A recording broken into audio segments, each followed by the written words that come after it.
সম্মানিত দর্শকবৃন্দ, এসেছে রক্তঝরা জুলাই। 2024 খ্রিস্টাব্দের জুলাই মাস জুড়ে ছিল ছাত্র জনতার আন্দোলন। সেই আন্দোলনের সমাপ্তি ঘটে 5ই অগাস্ট স্বৈরশাসক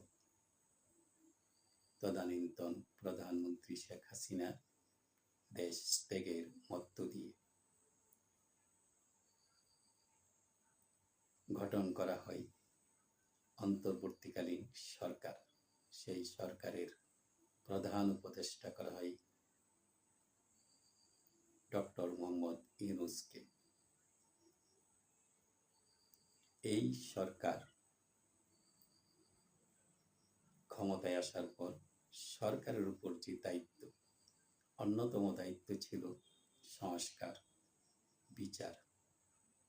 অর্থাৎ তদানীন্তন সরকারের সময় যারা ক্ষমতার অপব্যবহার করেছে, সেই ফ্যাসিস্ট সরকারের যারা অপরাধী, আইনের চোখে তাদের বিচার একটা ট্রাইব্যুনালের মাধ্যমে।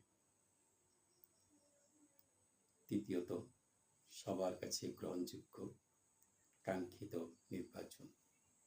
এই তিনটি কাজ এই অন্তর্বর্তীকালীন সরকারের অন্যতম কাজ ছিল, অন্যতম দায়িত্ব ছিল।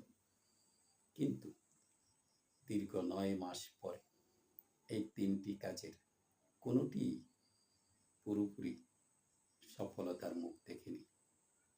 না হয়েছে সংস্কার, না হয়েছে বিচার, না হতে যাচ্ছে নির্বাচন।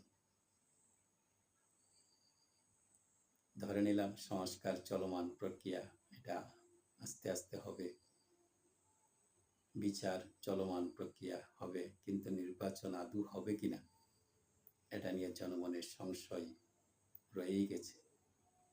গত কিছুদিন আগে মাননীয় প্রধান উপদেষ্টা মহোদয় লন্ডন গিয়ে বিএনপির ভারপ্রাপ্ত চেয়ারম্যান জনাব তারেক রহমানের সাথে যেই আলোচনা করেছেন, তার পর যৌথ এক ইস্তেহারে, এক ঘোষণায় বলা হয়েছিল যে ফেব্রুয়ারি 2026 এর প্রথম দিক দিয়ে এই জাতীয় সংসদ নির্বাচন